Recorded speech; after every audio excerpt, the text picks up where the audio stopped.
Good evening, everyone. Welcome to NTD Tonight. I'm David Zhang. Here are some of today's top stories.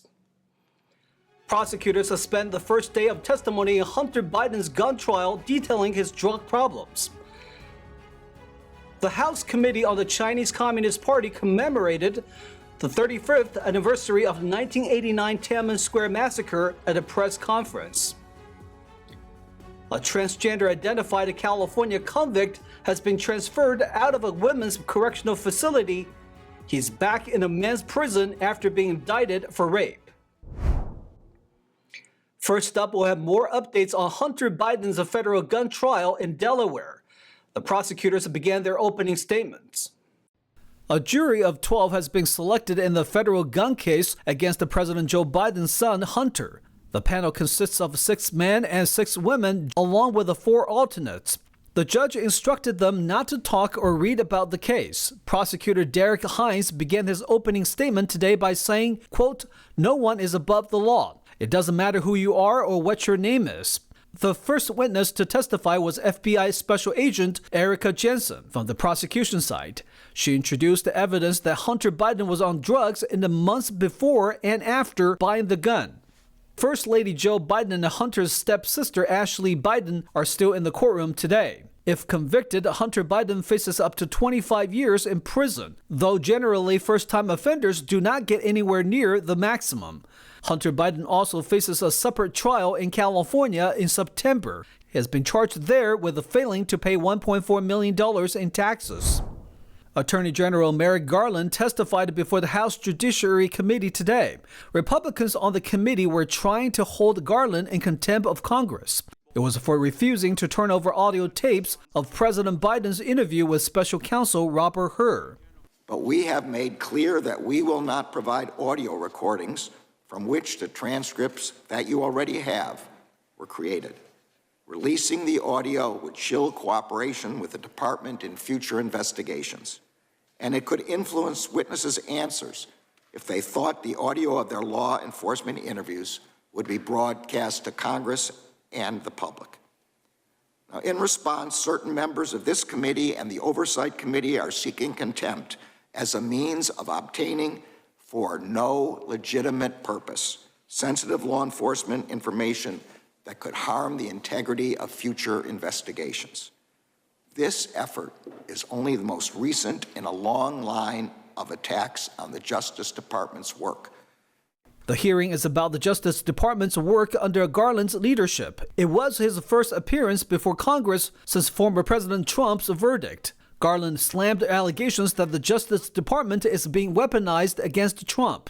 He called them repeated attacks and conspiracy theories by Republicans. House Judiciary Committee Chairman Jim Jordan said during the hearing, quote, "Many Americans believe there is now a double standard in our justice system." Louisiana could allow surgical castration as a punishment for sex crimes against children under 13. The bill has passed the legislature and has been sent to the governor. If signed into law, Louisiana would be the first state where the procedure could be mandated. A judge would have to make the determination to apply the punishment. If an offender refuses to undergo the procedure, they could face 3 to 5 more years added to their prison sentence. A group that includes California, Texas, and Florida has laws that allow chemical castration. Louisiana also has such a law and has been in place since 2008, but it has rarely been used in the state. Chemical castration involves using medication to decrease sex drive. In some places, convicts could actually choose to undergo the much more invasive surgical procedure instead. Today, the House Select Committee on the Chinese Communist Party held a press conference to commemorate the 35th anniversary of the 1989 Tiananmen Square Massacre. And so today, we say in one voice, in a bipartisan fashion, no more silence. No more silence about the Uyghur genocide in Xinjiang. No more silence about Tiananmen Square. No more silence about the cultural genocide happening in Tibet. No more silence about the political persecution that countless others are facing today in the People's Republic of China. Instead, we're going to stand for freedom. We as Americans must speak out for human rights in China. Because if we don't, because of commercial reasons, we lose all moral authority to speak out about human rights any place.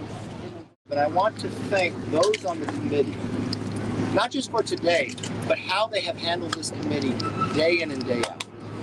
It speaks volumes to the world where America stands. No question between party, between majority or minority, where we stand about Tiananmen Square and where we stand about freedom around the world. And what will we stand up to? On the 4th of June, 35 years ago, students held demonstrations in Tiananmen Square, the heart of China's capital city, Beijing. This event would have become known as the Tiananmen Square Massacre after the Chinese Communist Party sent its military to open fire on unarmed students and pro-democracy protesters. Updates on a wildfire settlement. An Oregon utility company agreed to pay $178 million to 403 plaintiffs who were affected by the 2020 wildfires. This is some of the thousands of other class members who are still awaiting trials. Pacific Power, part of PacifiCorp, said Monday it has agreed to a $178 million settlement with over 400 Oregon plaintiffs. It is the latest multi-million-dollar payout related to the deadly 2020 wildfires that ravaged the state. In other cases that have gone to trial over the past year, Oregon juries in multiple verdicts have ordered PacifiCorp to pay hundreds of millions of dollars to victims. Ongoing litigation could leave it on the hook for billions. According to one of the plaintiffs' attorneys, the majority of the plaintiffs in the settlement were affected by the Echo Mountain complex fire that devastated Oregon's central coast. The attorney said it provides meaningful compensation to those affected, enabling them to rebuild and recover from these traumatic events. The utility responded, saying it has settled nearly 1,500 claims stemming from the Labor Day 2020 wildfires. The company's president said, "We are pleased to resolve these claims to provide plaintiffs with some closure." The blazes were among the worst natural disasters in Oregon's history, killing 9 people, burning nearly 1,900 square miles, and destroying thousands of homes and other structures. PacifiCorp faces more lawsuits over the blazes, including one filed last month by dozens of Oregon wineries and vineyards seeking over $100 million in damages. In their lawsuit, the wine producers alleged that the utility's decision to not turn off power during the Labor Day windstorm contributed to fires, whose smoke and soot damaged their grapes and reduced their harvest and sales. In San Francisco, pro-Palestinian protesters occupied a building and refused to leave. Police arrested them after several hours. San Francisco police arrested 70 pro-Palestinian demonstrators on Monday for occupying the lobby of a San Francisco building that houses the Israeli consulate and refused to leave. The protesters posted signs on the front doors of the building calling for an end to the Israel-Hamas war. So today at 9 a.m. we occupied the building that houses the Israeli consulate. In a sense, we're occupying the occupier's space.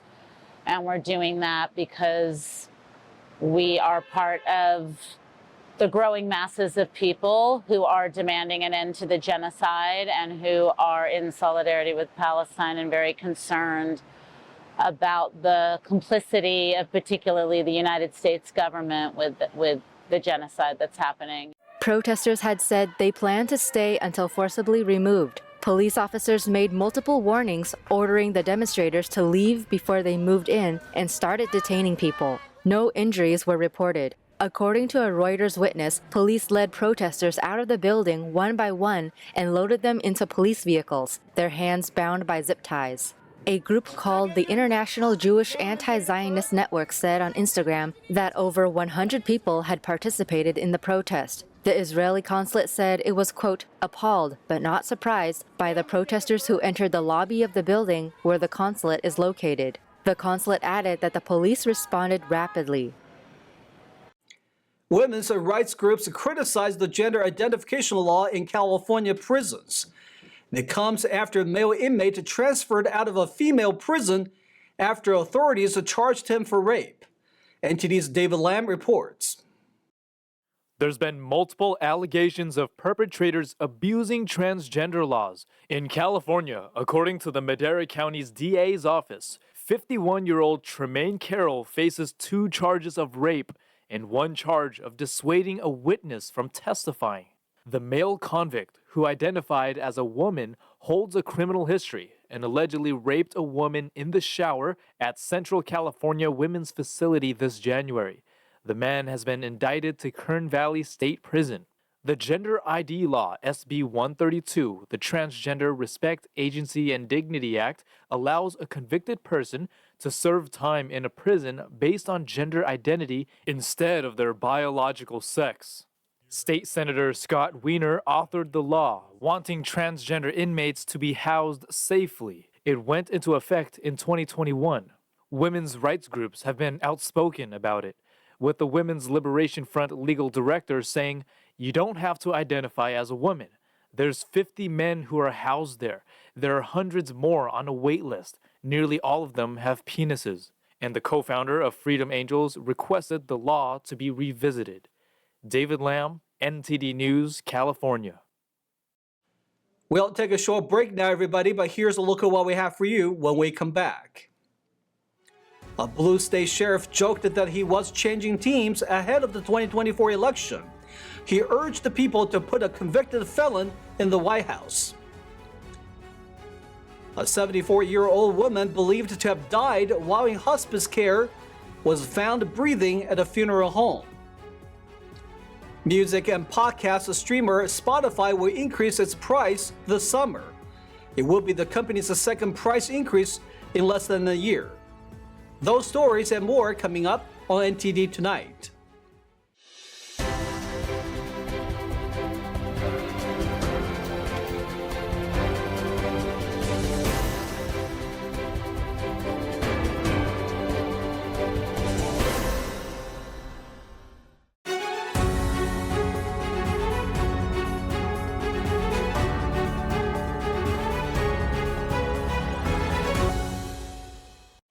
Welcome back to NTD Tonight. I'm your host, David Zhang. A California sheriff makes waves on social media. He announced his endorsement of Donald Trump for the 2024 election. The sheriff boldly stated it's time to put a felon in the White House. NTD's Christina Corona has details on the story. Riverside County Sheriff Chad Bianco expressed frustration with legislators and elected officials for what he perceives as a lack of regard for the rule of law. In a video shared on his personal Instagram account, Bianco, dressed in uniform, stated that throughout his law enforcement career, he has worked diligently to apprehend criminals and ensure they face consequences. However, he feels that California's policies have made these efforts more difficult, enabling criminals to avoid justice and freeing them from responsibility for their actions. Bianco criticized California Governor Gavin Newsom for allegedly cutting law enforcement budgets, shutting down prisons, and releasing criminals early from detention. Sheriff Bianco told California Insider, "I understand that prison overcrowding was an issue and there were too many inmates for the amount of beds. But the common sense solution to that is build another prison, not close prisons, not release all the inmates." Sheriff Bianco shares his thoughts on how to change California for the better. What we need in California is we need open dialogue with everyone. We have to be open for other people's opinions. We have to be open for maybe a change or maybe a change of direction of what we thought was going in the right direction. Maybe it isn't.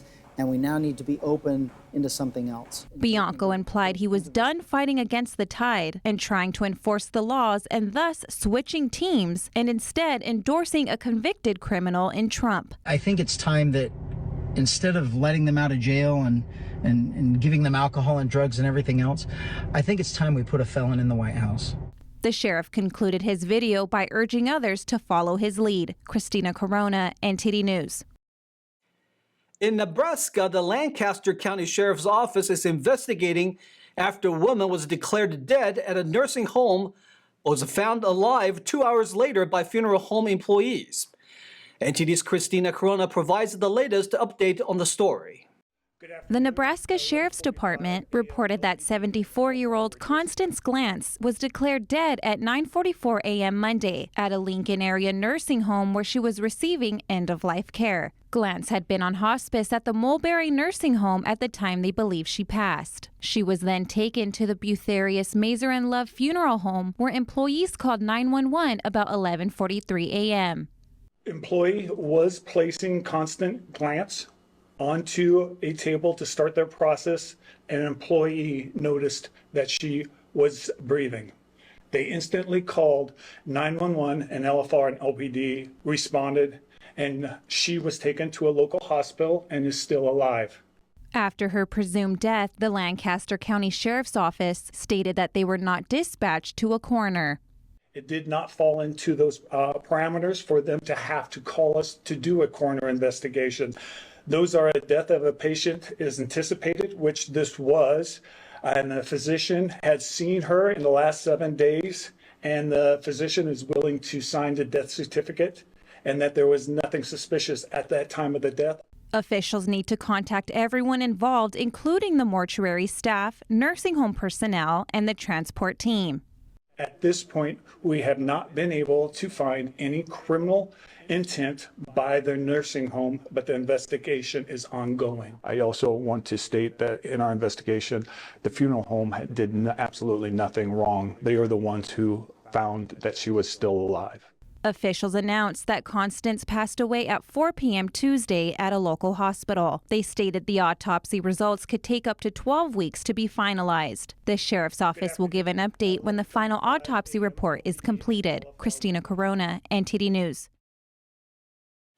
State officials are warning the public not to consume a certain brand of cannabis-containing sodas. It's due to the presence of intoxicating ingredients that's banned. NTD's Christina Corona has more on the story. The California Department of Public Health announced on Thursday that Mary Jones hemp-infused sodas are mislabeled and contain prohibited tetrahydrocannabinol, or THC, that put Californians at risk of unintended cannabis intoxication, illness, or injury. These sodas contain a THC isolate derived from hemp, which is federally legal but prohibited in California. CDPH Director Thomas J. Aragon said, California simply will not tolerate the distribution and sale of unsafe, mislabeled, and illegal products that put the health of the public at risk. We continue to work with partners across the state to help protect our communities, especially our youth, from illegal hemp products. If you feel unwell after consuming a Mary Jones soda, contact your doctor. If you find these drinks for sale, call the CDPH complaint hotline or report it on the CDPH website. Christina Corona, NTD News.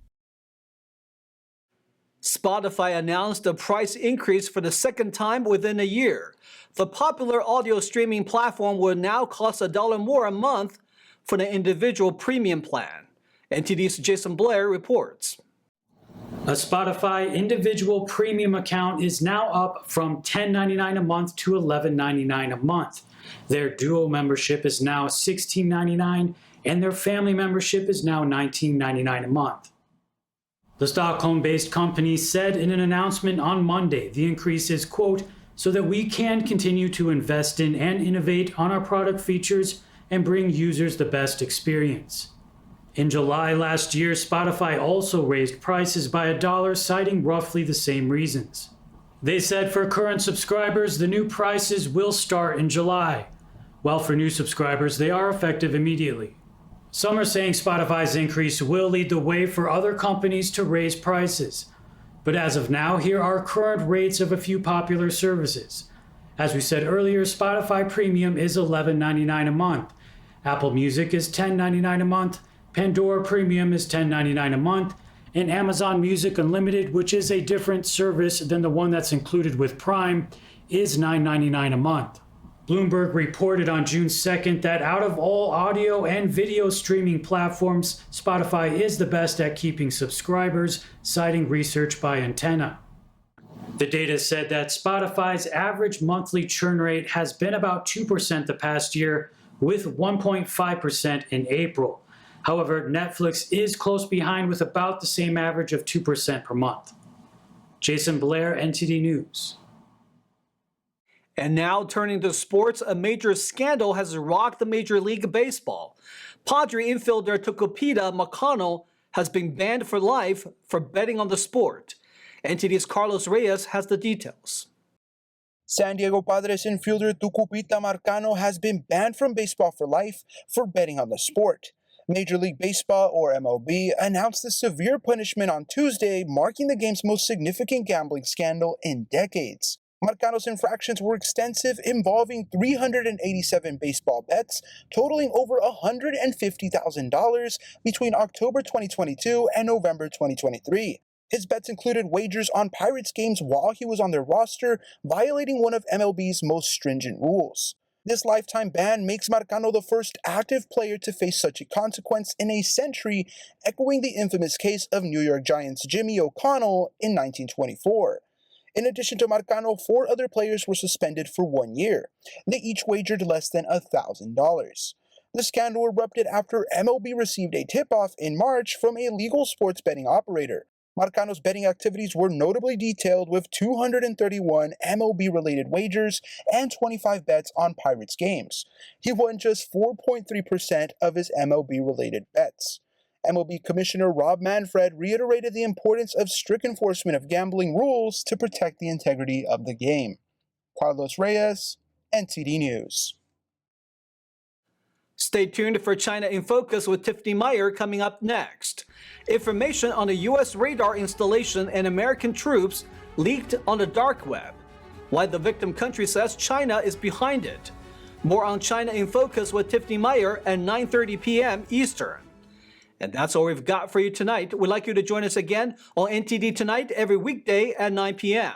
I'm David Zhang. Have a wonderful evening.